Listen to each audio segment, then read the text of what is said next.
What's up, brother? What you doing? Holy fuck, the shaman. Not much, man. I'm in my basement. Hell yeah, I'm in Keeping to my myself. I'm in my basement too, doing the same exact thing. That's what's up. How you been? Pretty good, man. Not been bad. all right? Yeah, not bad. I'm on break for school, so that's been good. I just submitted a paper earlier. It was nearly rejected, but the professor allowed it to pass, which was funny for me. But, You squeaked through. What's up? Yeah, That's all you need. That's all you need is a pass, right? Well, so you're working toward what's sort of the professional designation to allow you to psychotherapy people. Technically, I'd be a licensed clinical social worker after 2 years of supervised practice. So I handed in a paper. Again, I considered it a masterpiece. She considered it barely passing. So it was like, all right, we'll agree to disagree on that one. But yeah, she didn't like the content. But either way, I'm kind of, I'm that whole process, that whole part of it. So like social work is like, I guess it would be like kind of psychodynamic. Typically it's like psychodynamic therapy, but with a strong bent towards like kind of like sociological kind of macro concepts, if that makes sense. Yeah, no, I get you. But do you have to put in the hours? Like, do you need an X number of clinical hours before you have your ticket type of thing? Yep. I would need to do 2 years where I'd be like, I'd have to pay a licensed social worker to supervise my cases. And after 2 years, I could potentially get a license, although it's been brought up to me that I might not get approved because of my malicious online presence. So we'll see what happens. Fuck that. Yeah, I mean, honestly. That's terrifying. Well, no, not really, because they, well, yeah, I guess it is, but they told me that, they told the class that you can just anyone can call themselves a psychotherapist. So it's like, right. I just wouldn't be able to panel for insurance, which would suck. Yeah. Well, yeah, that's right. Like in the meantime, you can call yourself, a wellness coach or a shaman or a mystic or whatever. But there is a liability, I guess. Yeah, no, that's true. That is true. But that's the thing that kind of sucks. So we'll see. Like I said, I'm going to sit down for the licenses and all that stuff, because I just like, I mean, the code of ethics is I had to write a report on the code of ethics, like, which is hilarious. It's like fucking like I'm in 6th grade. But I had to do a report on the code of ethics in order to stay in school. So they're just like it's like the most flimsiest, like weirdest subjective stuff you can think of. And then they're like, at the end of it, it comes down to like, and these matters will be decided by, the bodies who are in charge. And it's just like, it's just crazy. The ethical considerations are just like, it's like, be good. And it's like, okay, like, very good. Am I good or not? Well, that's pretty fucked, man. So you've been doxxed. Kind of. I think, yeah. Listen, Actually, yeah, I have. I don't know the details. Short of like some CNN articles, and I'm not especially interested in getting into it. Sure. And in no way do I sort of condone that type of stuff. Listen, I listen to Chapo. Okay, I'm very progressive. Yeah. No, I don't know what went on there. But, the reason why I'm interested in sort of what you're doing is that, from my perspective, we have a huge need for psychotherapy, and people sort of mainstream medicine, I think, is sort of woefully incompetent in terms of addressing those needs. I mean, most reason I've been feeling like a poser. Why? So here's my situation. I inherited a practice where, without, and of course I would never discuss patient identifiers or patient specifics, but where, there's demographics. Let's say, you're postmenopausal woman who is struggling with her sexual identity, and is depressed, and here you are as let's say a 30-something, or trying to talk them through their problem. You don't have the life experience, you don't have the training, and you don't have the willpower. You don't. like trying to, even bring myself to understanding this woman's issue in 15 minutes, which is sort of the constraints that we have, is totally unrealistic.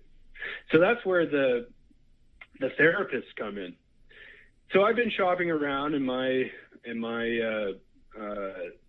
small city, we'll call it, and there is no government covered options for these people. Mm-hmm. And the folks with any professional designation are running, $100 an hour. So it's prohibitive for especially people that are personality disordered and therefore can't even get along in the workplace, right? They're sort of by definition non-functioning, and are a huge burden on the taxpayer in terms of all the social welfare that they need to sort of exist. So anyway, I don't know what the solution is, man. Well, so when you say, just to clarify, when you say personality disorder, are you talking like borderline personality or like character disorder? Like what I know what you're talking about. I just want to make sure it's clear for people who are listening. Yeah, I think that by far and away the most challenging patients are the borderlines and the narcissistic personality disorder, and then maybe to a lesser degree dependent. But I think it's fair to say, I don't know what your experience has been, that the people that we sort of highlight are the borderlines. Sure. Because they have, they tend to have tumultuous relationships with any of their care providers or the people that sort of support them in the social welfare sort of system, right? They're all about, and again, I'm sorry for making these types of generalizations, but sort of by definition are about externalizing responsibility. They have no sense of, personal locus of control. So they're looking for someone to blame. And those relationships become super hard to navigate because they're like, hey, you said that this fucking SSRI was going to make me feel better.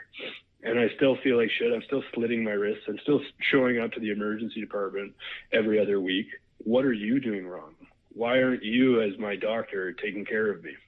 Okay, yeah, no, that makes. Have you ever read the Road Less Traveled? No, I haven't. Pretty good. It's an old book. There's I think it was written in the 70s by a psychiatrist, and he talks about like the different like people who have who are character disordered, quote unquote, versus like neurotics, and neurotics tend to take excessive responsibility, where people who have character disorders or typically personality disorders tend to take zero responsibility for what they're doing. Like it's kind of like he was saying the same thing. Like people with character disorders are like the hardest people to work with because unless they enter in, they grant themselves some sort of locus or control or responsibility over their own lives. It's basically pointless on some level. I mean, it's not pointless because you should always try, but it can be futile in those cases. And that's how it feels, man. Especially in 15 minutes. Yeah, especially in 15 minutes. Yeah. It's like, well, you're listening to them sort of kvetch and complain, and I don't have the training to offer therapy. I mean, you guys are in school for 2 years anyway, and then doing whatever your fucking 10,000 hours of supervised training on these issues specifically, right? Mm-hmm. I don't have a clue. That's why I feel like a fraud. I feel like a poser. Well, here's the thing. So this is like I work with children, like like high schoolers pretty much, and some middle schoolers. But the thing that exactly, I've been thinking exactly what you're saying has been something I've been thinking about, because like there was a kid I was working with who was let's say, I'll try to mix up say he was afraid of trees, right? Or no, it wasn't trees. Say he was afraid of like looking at it wasn't a school. I'm trying to get, I guess I can say it. Say he's afraid of hospitals, right? Every time, due to a traumatic experience in his life, he's afraid of hospitals. Every time he passes one, he sees a hospital, he gets what is basically like an anxiety response and just can't look at it. So I'm working with him, kind of exposing him to the idea of like making himself look and like counting down the seconds and stopping when it's too uncomfortable. So I'm doing all this work with him, using all of the exposure therapy and all this fancy shit. And then he comes in like 2 days next week comes in, he goes, oh yeah, I'm fine. I can look at hospitals now. And it's like, well, like how? I'm like, hell yeah, I'm the best. I'm like, well, what happened? And he was like, well, I tried the week before. I couldn't do it. And then the next week I was doing it. My friend asked me, he was like, hey, what are you doing? And I was like, oh, and he explained, like, I'm scared of hospitals. This is why I'm scared of hospitals. And I've been told I like try to look at them as long as I can. And his friend was like, oh, I'll do it with you. And this kid, he's like, after that, my friend was doing it with me. It was totally fine. So it's like no therapist can reproduce that. That's something irreproducible in therapy that people just like don't think about. And how is that so strong to have a friend do something with you? And you have to pay a guy $175 to listen to you. I'm just, like I said, I'm kind of like, I'm at the point where I just want to work on developing peer counseling networks, because it's like, I just don't buy that. Like, I think it's more of a personality type than like a trained thing. I mean, I guess over hours and hours of experience, you do get proficient in like how to help people. But like, I don't know, man. I think there's a lot of people who could probably sit there for 20 years getting $175 an hour, not really producing any sort of tangible benefit, or very minimal, I should say. No, and I hear that, and I guess there is probably an evidence base around, for example, like peer support. Sure. So in that case, you saw that you sort of saw that practically applied. And I mean, it's certainly true that like DBT or dialectical based therapy, as far as borderline personality, I think has the most evidence. But, can anyone really define that therapy or those groups of therapies? So, I sat in on a personality disorder service because I'm trying to better understand these people and sort of my vain attempts to help them. Mm-hmm. And it's amazing how in this group setting, they've sort of developed this culture of victimization. And they're all very fluent with sort of the lexicon of the therapy. So they talk about things like action urges and things that you'll be familiar with. But yeah, I question at sort of the end of the sessions, it's like, okay, well, what did we accomplish here today?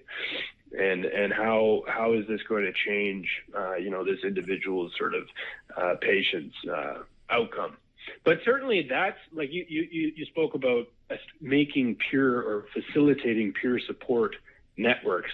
At least that's sort of scalable. Yeah. As opposed to sort of one-on-one, you get some guy laying down on a fucking couch and you smoke your pipe and analyze his dreams. Like that's, sure, for the select few that will have the insurance or have access to that level of therapy, that's one thing, but it's certainly not the majority of people. Yeah, the majority, especially the people who are mandated therapy, where they don't get to choose who they go to. They just have to show up and like they're just matched with some random person who they probably or might not like very much. So it's like, yeah, in that case, it can kind of be a disaster. Yeah, they're being forced into it. Yeah, to keep to keep their job or whatever it may be. But I don't know. I don't think that's to say that as a field, I don't think that there's a lot that there's value in sort of formal training. One of the things, for example, I was surprised to learn about was sort of the impact of early childhood experience, and even the value of sort of exploring early childhood trauma as sort of a pathological, genesis for personality disorders. Mm-hmm. And it wasn't something that I really, I saw sort of the whole like Freudian, like I still don't buy the fact that I want to fuck my mother. I'm sorry. Yeah. But like, it's certainly true that, across the board, these people had less than supportive parents, if not, frankly, abusive parents. And, there's a theme where they describe really like shallow relationships with their parents. So, people didn't take care of them. And now that's sort of what they seek all the time. That is someone to take care of them. And of course, I'm talking about borderline personality disorder at this point. So yeah. I think it's pretty fascinating. So have you done like a lot of training in like trauma theory and like toxic stress and all that stuff? No, zero, dude. Really? 0. 'Cause that's all I've done. That's the one thing I'll give my school. It's like they hammer that into your head, which is like, to me, that's the thing that makes the most sense, being that like you can measure it on brain scans, you can measure the changes in the brain, you can right. The whole idea of like when you grow up in an environment where, you know, you're either being abused or like other people are being abused, like your amygdala grows, and like when your amygdala and all those fear stress responses are fired up, you can't use your prefrontal cortex. You typically can't use your prefrontal cortex while your amygdala is firing. So if your amygdala is always kind of like on, they're kind of mutually inhibitory. Exactly. Yeah, exactly. So that's the thing that makes the most sense to me. And that's the thing, honestly, that is the best scientific backing for Freudian concepts of like early childhood. Because he, you know, back then, like you just would compare things to what you knew about, and like myths were like their TV shows back then. So it was like, of course he's going to be, or I guess if you were like, you know, super wealthy and super educated, myths were your TV show. But it's still like that was their comparison. So there's a lot of like weird shit that comes along with that. But the trauma theory to me is like almost scientific proof of, well, not even just proof as in like flat out, but like kind of lends itself to agree with a lot of those Freudian early childhood like psychoanalytic concepts. Right. And they're borrowing from even more ancient concepts like Oedipus and yeah, I mean, there's obviously a wisdom there. But yeah, but I hear what you're saying. That I was skeptical about that sort of aspect, but that's been sort of a good learning experience. And I hear you. Like, of course, you need to be have like an empathetic disposition in order to be in the business at all, and that may be more valuable than the formal knowledge and training.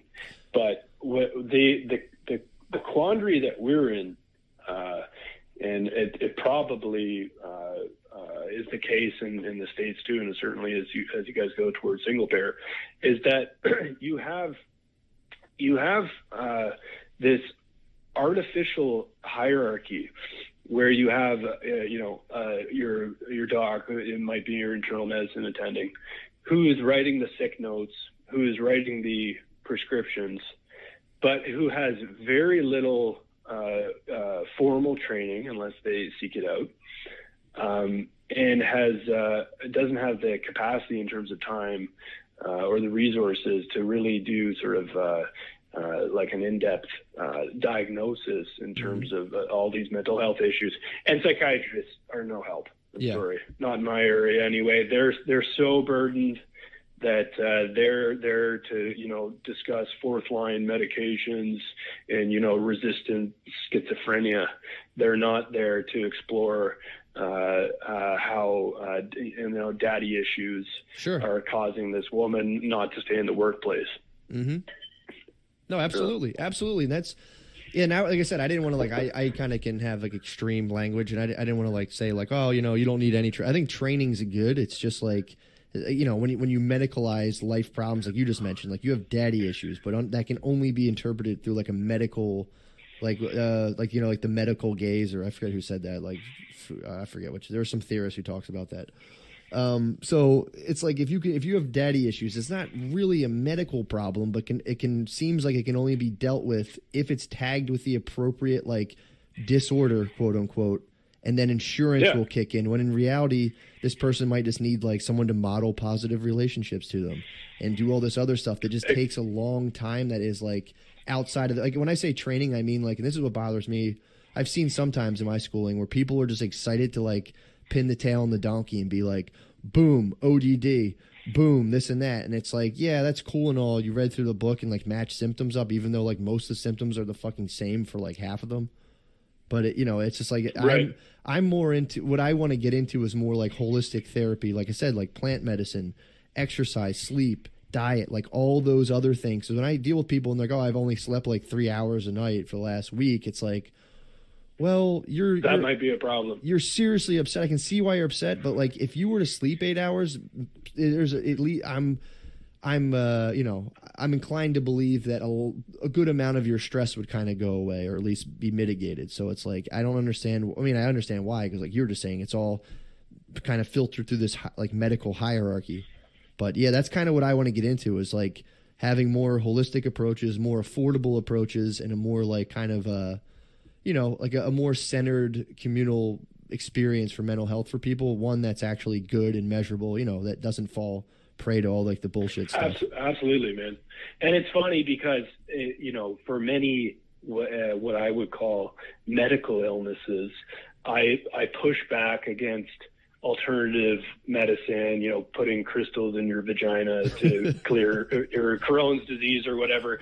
But I think it's certainly true that for psychiatric or mental health issues that are so complex and that are so that are modified by environment, that the holistic approach is what's needed. So in your work with kiddos especially, and you mentioned sort of the label of oppositional defiant disorder and all the ODD and all the stigma that's attached to that. Do you ever get the impression that parents are trying to medicalize their shitty parenting skills? Yeah, I mean, like a lot of the parents I've dealt with have been like responsive, so like I'll talk to them a little bit, but my like my interaction with the parents is like really limited. Usually if I feel like it's like the work I'm doing is totally blocked at home, I'll call the parents to come in. But yeah, dude, there's a ton of literature about like overdiagnosis of ADHD, overdiagnosis of whatever, like ODD and these other things are typically misinterpreted trauma responses. So like if a kid's constantly hypervigilant, looking around the room, not paying attention in school, it might not be ADHD as much as it is the fact that he's constantly aroused and looking for danger because his parents are beating the fuck out of him or passing out drunk, or, his mom's a prostitute and there's always weird people inside. So like sometimes things that are perceived as ADHD and the kid just gets thrown on pills is the fact that he's living in a situation that's like completely fucked up. So yeah, they get tranquilizers. Behavior at home. Exactly, and then like you were saying, it's like it's not even like it could be from the parents, but it's also like the doctor looks at him and goes, oh yeah, ADHD. They look in a book, they look in the DSM and go, oh well, this is ADHD clearly, without asking like, well, what the fuck are you doing? What's going on in your house? They just match symptoms and they go medicine. Because I work with kids in the inner city, and like they're some of the most medicated kids like in America at all, or in America, like they just get pills thrown at them nonstop. Of course. And the profit motive is there. I mean, that sort of old hat stuff, but there's money to be made by selling stimulants. Yeah, I don't know, man. It's tricky, and so you're starting to envision some solutions, especially as relates to sort of peer support networks. Some things that I think are exciting. Well, no, I shouldn't say exciting, but some things that I think are practical to get involved in, and I'm thinking about it even on a voluntary basis, are like community sports teams. Yep. I mean, these are simple, and they're not especially exciting. These are simple solutions.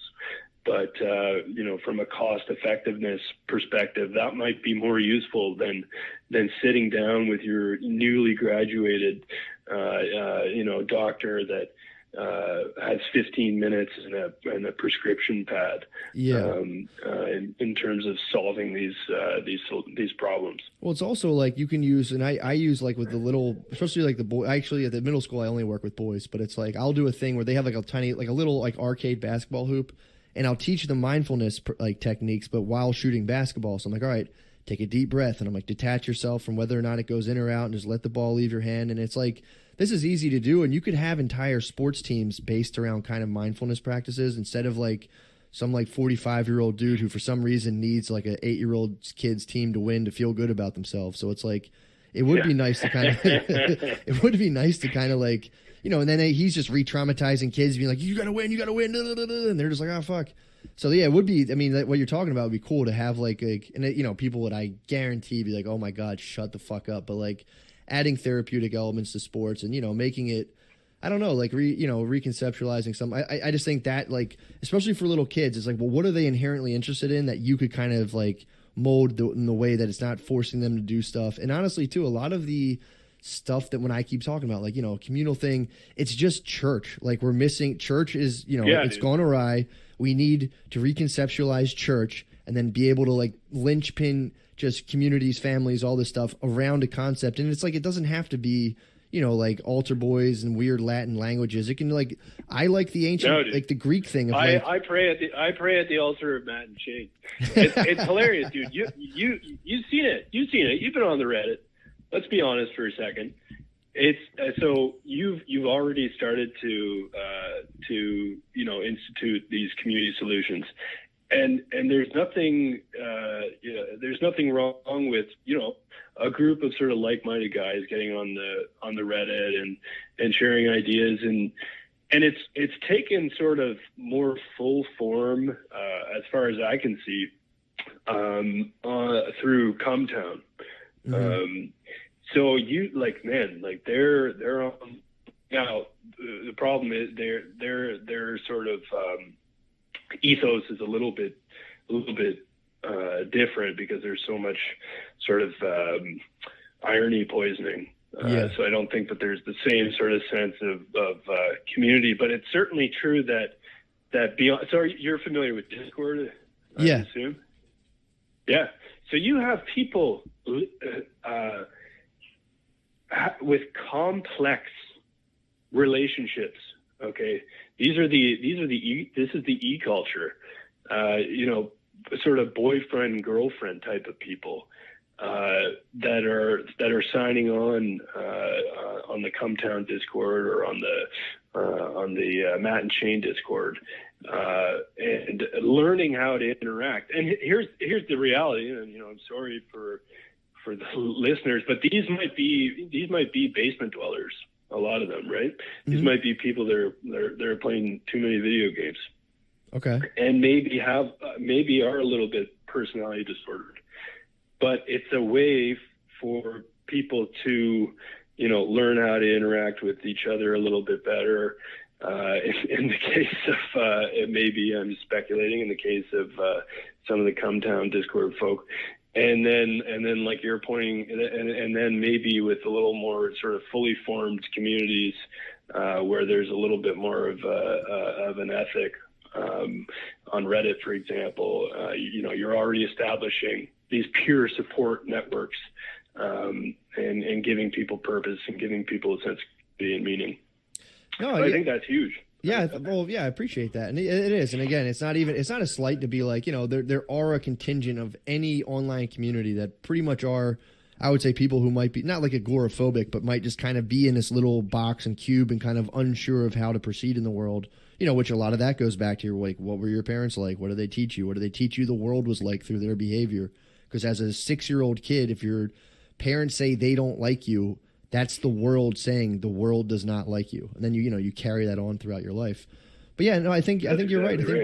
I think there is a huge opportunity for people to kind of try to not redefine themselves, but like filter themselves through these different online communities and kind of like, you know, challenge and poke themselves, or even just find solace. Like you're reading all this stuff, and there's a large faction of the world who are viewing the world in a way that you don't particularly like, and then you can kind of retreat back to like a little comforting. I know it'll be like, shut up, it's not a comfort zone. Fuck you, dude. You're fucking gay. But it's like, it's a comfort zone on some respect. You come back, dude, and you're like, but that's comforting. Yeah, exactly. It's like, it's kind of embryonic in some sense to fall back into a bunch of people who most likely agree with you, even though they fight a lot. Yeah. There's so much infighting on the subreddit. It's hilarious.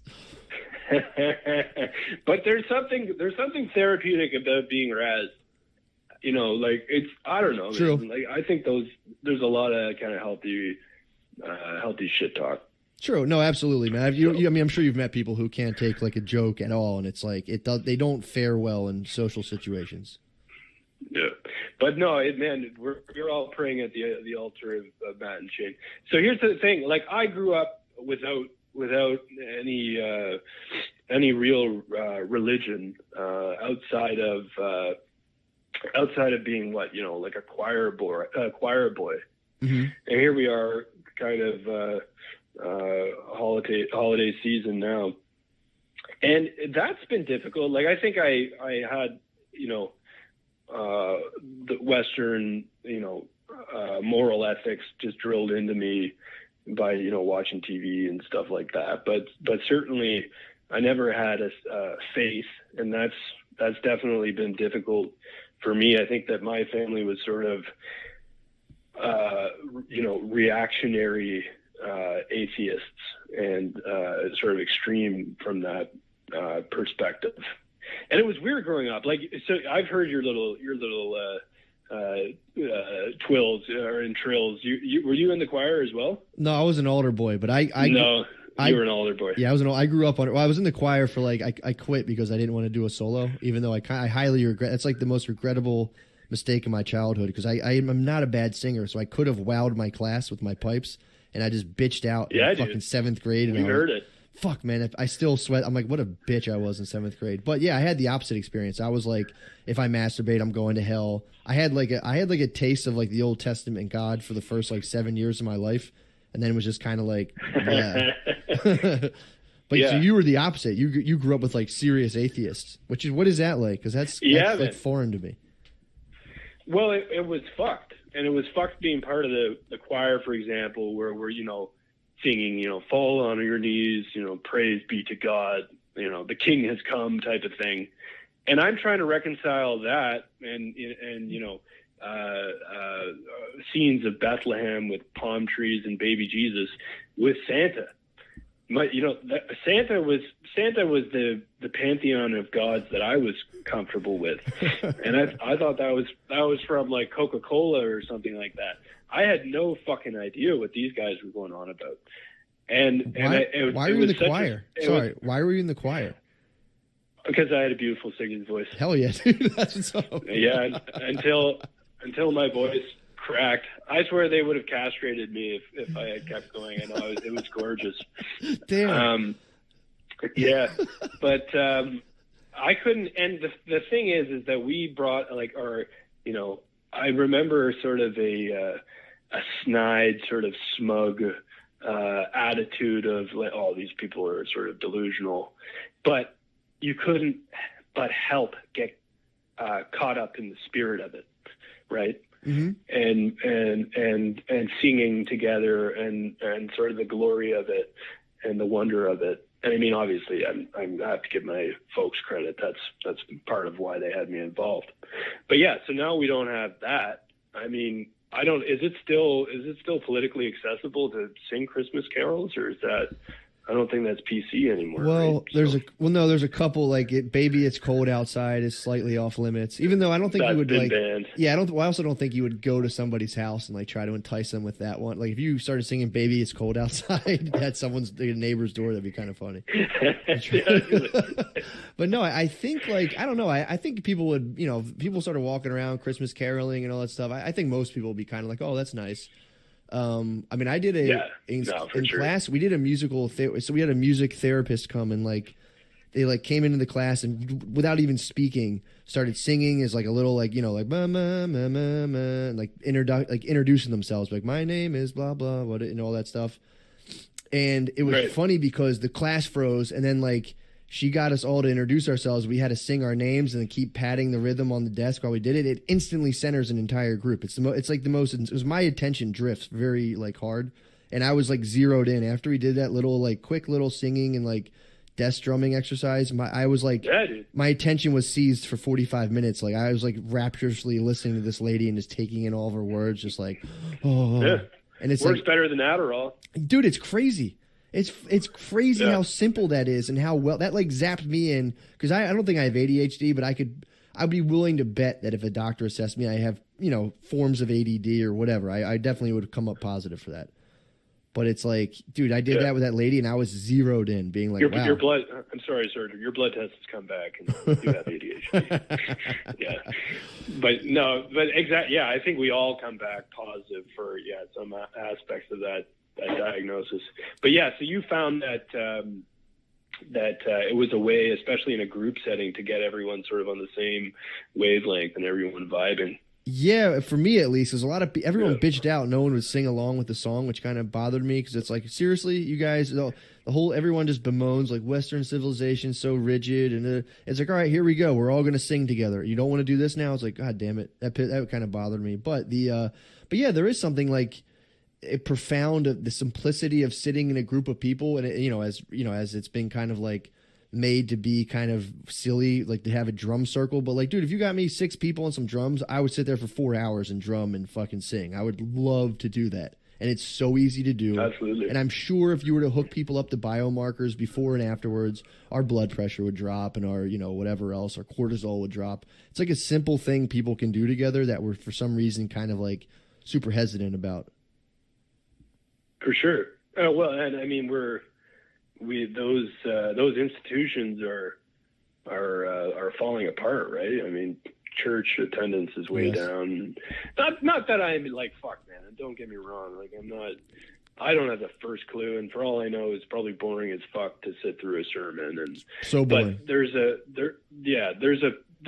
something missing.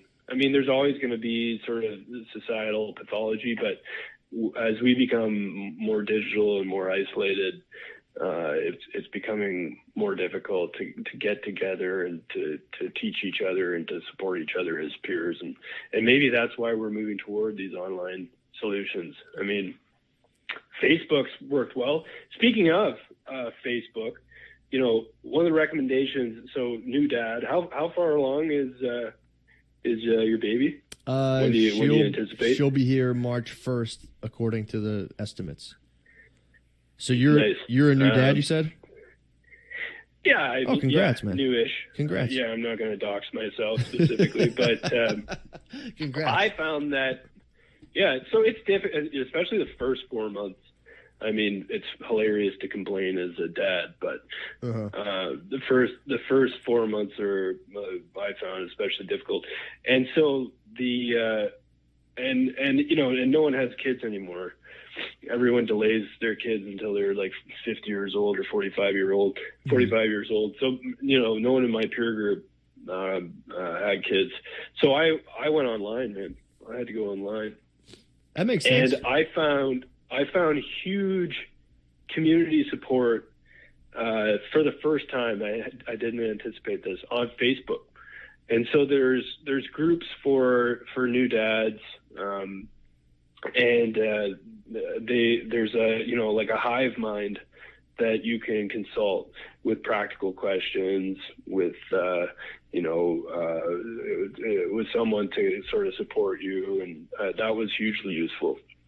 Yeah, that is cool. Then that's the thing about online that's like you really can't like speak badly of is that hive mind aspect where it's like I can put out a question and like maybe 2,500 people within the span of a half an hour will formulate a piece of the response that I need. It's like you can't touch that in terms of like getting that elsewhere.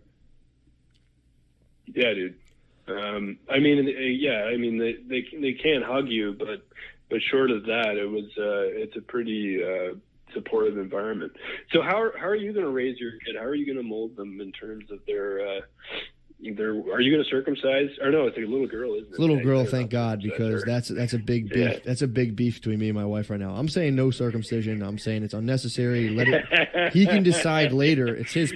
I was just reading an article about like there's an article in the Atlantic like what boys need to learn. What boys need to learn about being a man, and it was like little boys for some reason report like wanting to be like tall and strong and rich, and like we don't know where that's come from, and it's like. Yeah, God forbid they would want that. Yeah, and it's like really like you don't know where that's come from. It's like okay, it's like in every dating profile, it's like must be this tall, and like if you guys are like, oh, he's rich, it's like that's the one that, whatever. That's a whole different stuff. I'm not even gonna get sidetracked on that. But but with the whole like people finding seeking their level and everything, I'm like obsessed with this idea of building like some form of church, community center, whatever you want to call it, that has like some form of program where it would be like, you'd have like affordable daycare in there because it would be, it would all be kind of peer controlled with like other people you kind of interact with. So it'd be like somewhere where people could exercise, somewhere people could do like kind of like therapy, community therapy, group therapy, like physical exercise, like just a gigantic community center that would be accessible and used by a bunch of people in a way that like I think people could benefit from, since like you were like the churches are just like you sit there, you're bored for an hour and a half, you throw them $5 and you're like, sweet, I'm not going to hell.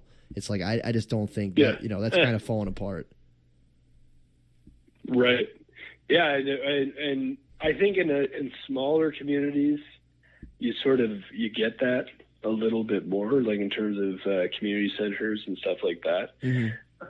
And you know all about this. You've mentioned tribes before on the podcast, but in terms of how we're sort of evolved for a social network of 400 people or something like that. But I think in bigger city centers, it's harder, even from a practical perspective, in terms of creating a community center with that sort of feel outside of going to a country club or buying into something that's sort of restricted to the public. So what do you this is what I'm thinking of because again, if I opened a big thing in the middle of in Philadelphia and was like community center, it would just like it would turn into so many different things. But I'm thinking of creating physical extensions of online communities. So it's like, this is kind of a word of mouth. It's not like word of mouth, like other people will be able to go, but it's like, I'm going to build this physical space and tell people online. For like, IRL. This is what I want to do. I want to have it's almost going to be like ancient Greece where it's like you could go there, you could wrestle people, you could sit there and fucking debate and dialogue people. And you can, if you want to go into like a trance state, there would be a room where you can, people could block off times to like do that, whether in groups or by themselves or guided. And I'm obsessed with building this space. And I'm like, that's currently like what I want when I get out of school. I want to rent like warehouse space and just fill it with like wrestling mats, fitness equipment, and then like just like areas people could get together and talk and just do other stuff. I can't shake this idea, which sounds like a cult. Oh, that's amazing! I love it. No, it is a cult. That's okay, as long as you're not fucking everyone. That's what I said. That's what I said. Yeah. As long as I don't fuck everyone or convince us all to kill ourselves, we're fine. Yeah. Yeah, as long as there's no Kool-Aid. No, I love that. I love that idea. And and like as long as you can monetize it, I don't know if it's going to be with like a membership or something like that. So I've been thinking about getting back into BJJ. Nice. That's a good move. As much as from a need for belonging and community as my interest in training the martial art.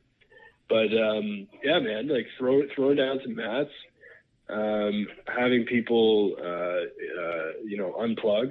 I think that would be fantastic. And I guess you have a big enough fan base in Philly where it'd be practical too. Yeah, it would be like a reinvented Elks Lodge. You know what I mean? Because it's like if you think about even like biker bars, it's like if you think about it, it's probably a bunch of people who are kind of traumatized through their childhood who like became bikers, but in reality they're just trying to like go to the biker bar and hang out with other people.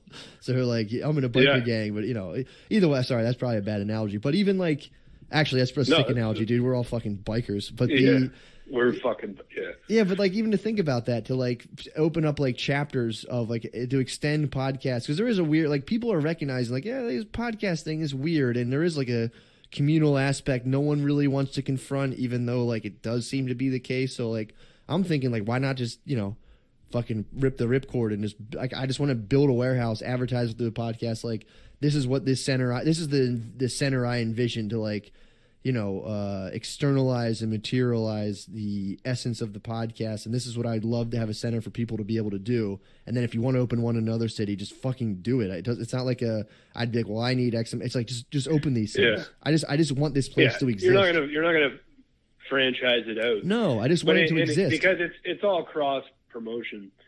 Yeah, dude. Obviously Lewis is with his Skankfest and stuff like that has created a bit of a brand. I mean, the analogy that I'm sort of hesitant to make is with the Proud Boys. These are, not someone that you want to be associated with, but like it or not, that obviously the development of that is that's scary. But it could be mitigated through, and that that's on the responsibility. That's kind of what McGinnis that was the vibe he was putting out. So that it's almost is like you do get back what you put out. So it's like and for sure. Don't want to. If that's what you're putting out, that's what you're attracting. So it's like I like people joking around, having fun about anything. But as soon as you're like marching and trying to like fight Antifa, it's like obviously that's where my buck stops. Where I'm like, all right, dude, I'm gonna go. I'm going to go run on a treadmill or fucking, I'm going to jerk off. I'd rather jerk off and fight Antifa. But it's like, I would love to. And it's sort of the same thing. Well, yeah, exactly. But it's also like, it's also like something that I feel like, especially in the States, it was like the culture wars were kind of a fucking jolt that like kind of unsettled almost everybody. For not everybody, but it unsettled a lot of people. So now it's going to be like people finding their way back to center and be like, all right, like I can chill. I don't have to read all this weird filtered news. I can chill I can chill out again and like kind of reintegrate myself. Not like I was reading that article on like about boys, and I was like, oh, this is written by a girl, and I instantly caught myself being like, who is she to tell boys how to be men? And I had to like stop and be like, dude, shut the fuck up and read it. And I read it, and it was like, oh, there's a bunch of shit I didn't know that was actually cool to learn. So it's like, that's a whole other random point. But yeah, I do agree with like, I feel like building, materializing these communities, I think would be a very viable option for mental health, and one in which people could really take their own mental health in their own hands and like, build meaningful communities around things that will enrich their life experiences and, blah, blah, blah.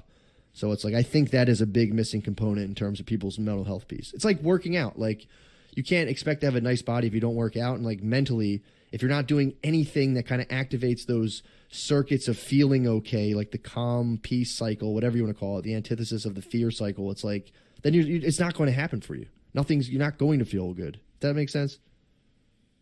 Absolutely. The need is there. I mean, I think that's sort of half of what gyms are at this point.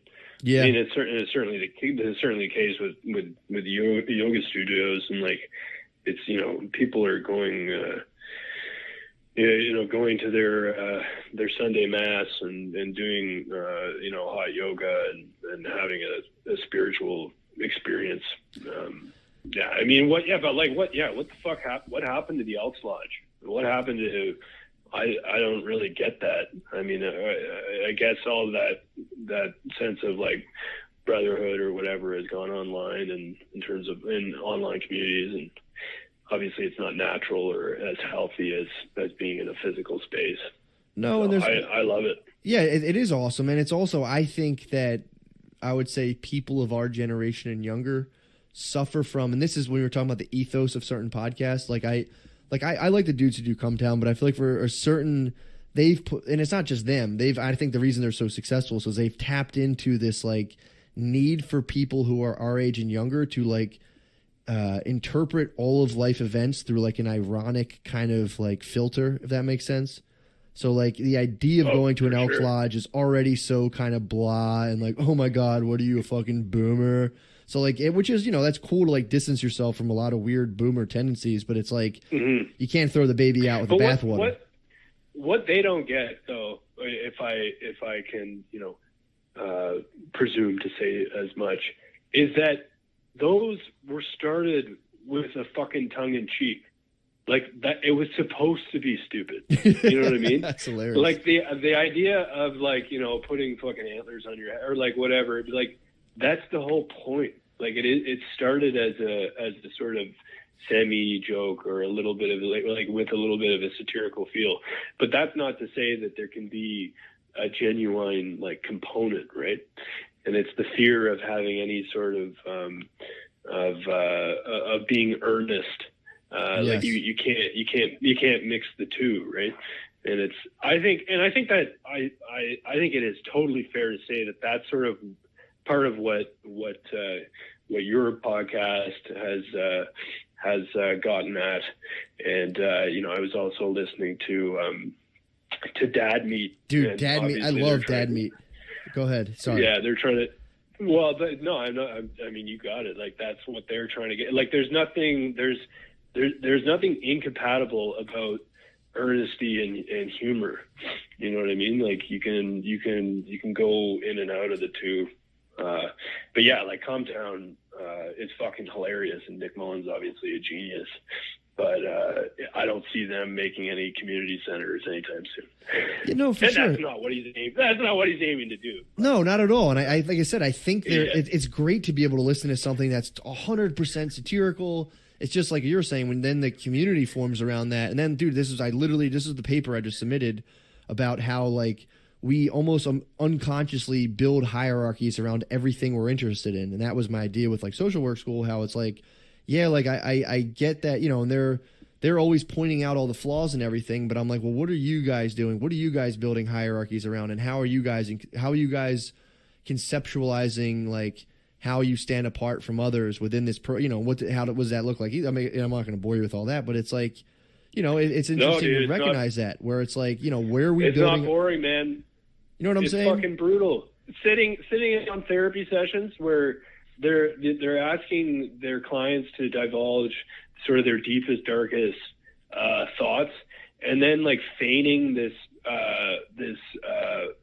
persona where they're, you know, like unshakable and but, you know, underneath it all, underneath this thin veil of clinician is an emotionally disturbed person with as much mental illness as the people that they're counseling. I mean, oh God, it's fucking brutal to watch. That was one of my big takeaways.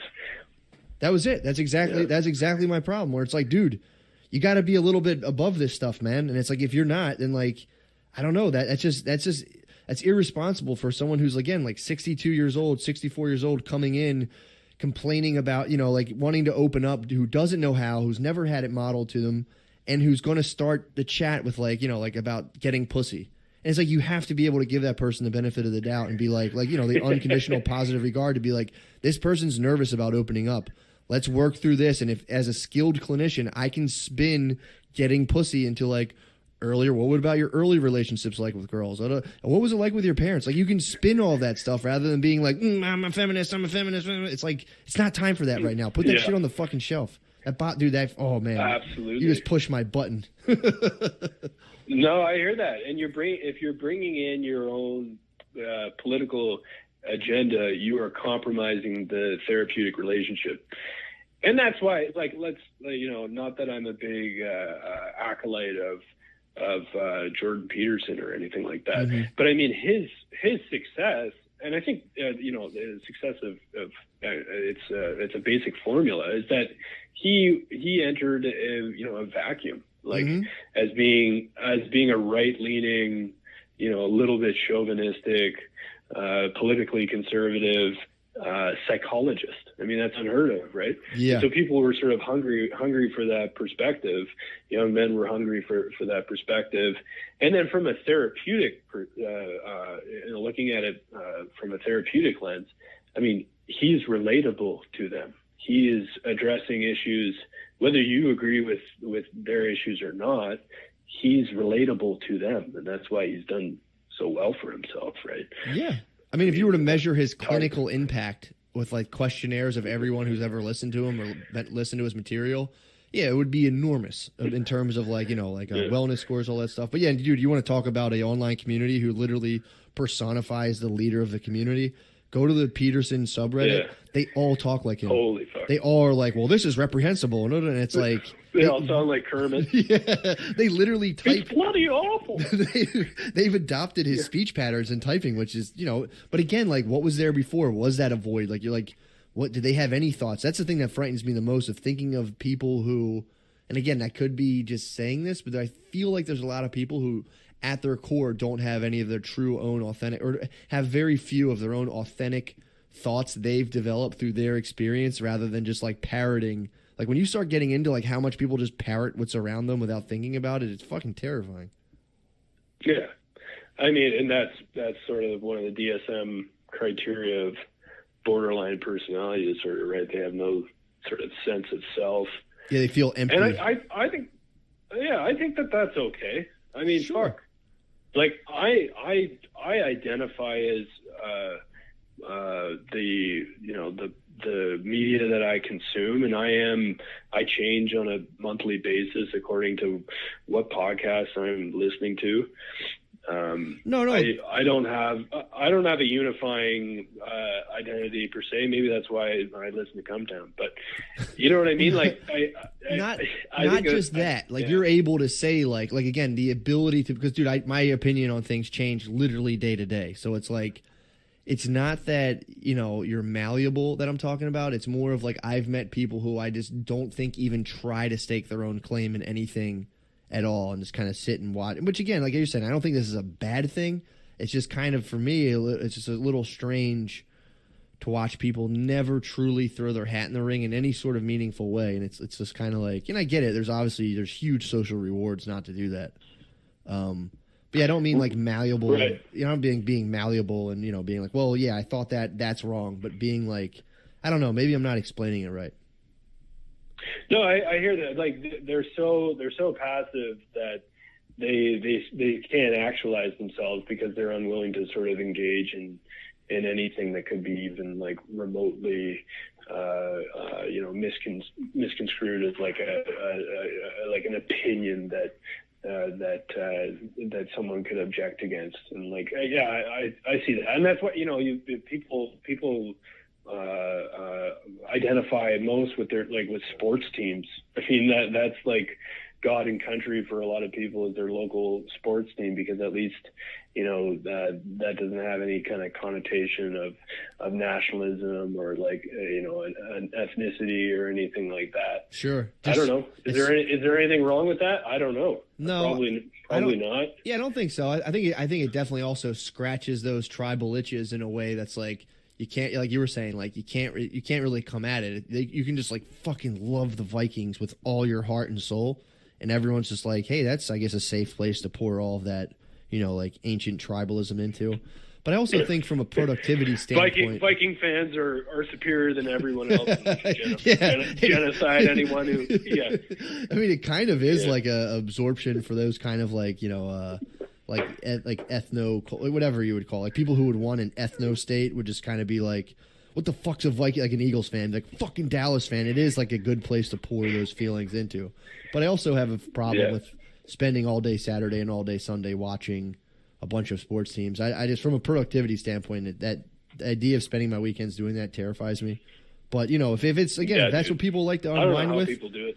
Yeah, I don't know. But again, if that's something people are into and they like, I'm with my buddies, this is fun. I'm like, I wake up from a day of watching football being like, that was awesome. Then like, yeah, you should do that. I'd be racked with fucking guilt and being like, what the fuck do I do? You know, so I've learned to let go of that and be like, hey man, if you feel good after doing that, do you? I don't.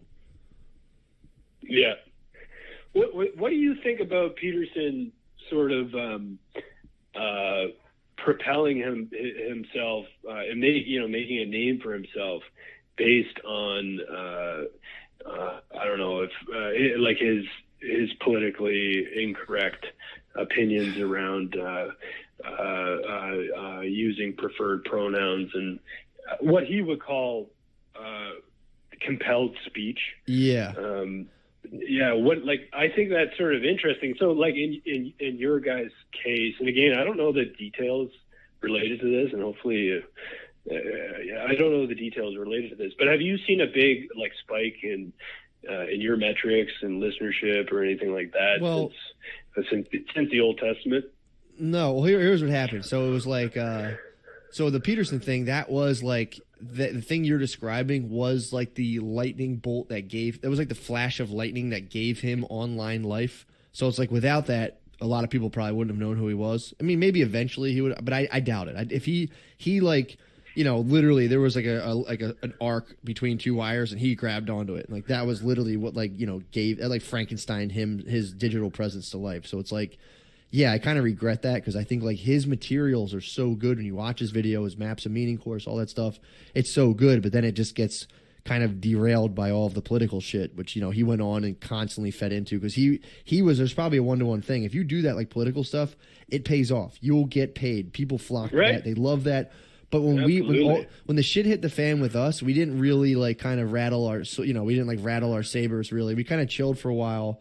There was like a lot of other factors too, but it was just really like a lot of the main thing was like, all right. And again, a lot of the stuff that happened was really, really taken out of context and presented as if like, you know, like Shane was saying things like from his fucking soul and heart. In reality, we were like making fun of the invention of Chinatown, being like, damn, people, like there must have been dudes in the 40s being like, what the fuck, when they're building all these crazy buildings. And then like that's when like we were describing like what people would have said, literally what people would have said back then. It was like we were just sitting there like literally just like farting out of our minds talking. Like it wasn't even like a structured joke. We were just bullshitting.